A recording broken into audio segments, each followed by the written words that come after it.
এ জীবনে টাকা দিয়ে অনেক কিছু পাওয়া যায়, কিন্তু মানুষের চোখে তোমার সম্মান এটা কখনোই টাকা দিয়ে কেনা যায় না। এই টাকা জমানোর আগে সম্মান জমাতে শেখো। টাকা মানুষকে বড় করে না, টাকা শুধু মানুষের অহংকারকে বড় করে, কিন্তু সম্মান এটা মানুষকে মানুষ বানায়।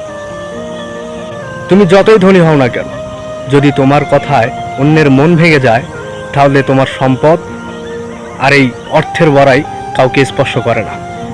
সবটাই মানুষের চোখে পড়ে, কিন্তু হৃদয়ে নয়।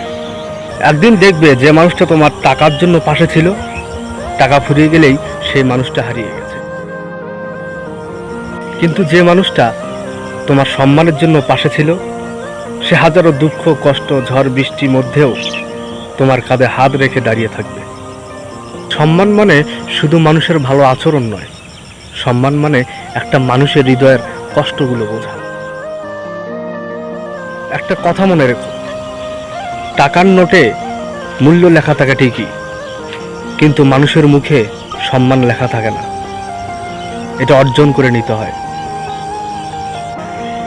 আজকে যদি তুমি কাউকে সম্মান করো, তাহলে সেই সম্মান কাল তোমার সন্তান পাবে। আর আজকে যদি তুমি কাউকে অপমান করো, কাল সেই অপমান তোমার কাছেই ফিরে আসবে। শেষ কথা, টাকার পেছনে দৌড়াও ভালো কথা, কিন্তু নিজের সম্মানের কাছে মাথা নত করো না। কথা হবে আগামী কোনো ভিডিওতে। ততক্ষণ পর্যন্ত ভালো থাকুন, সুস্থ থাকুন, আমার পাশেই থাকুন। আল্লাহ।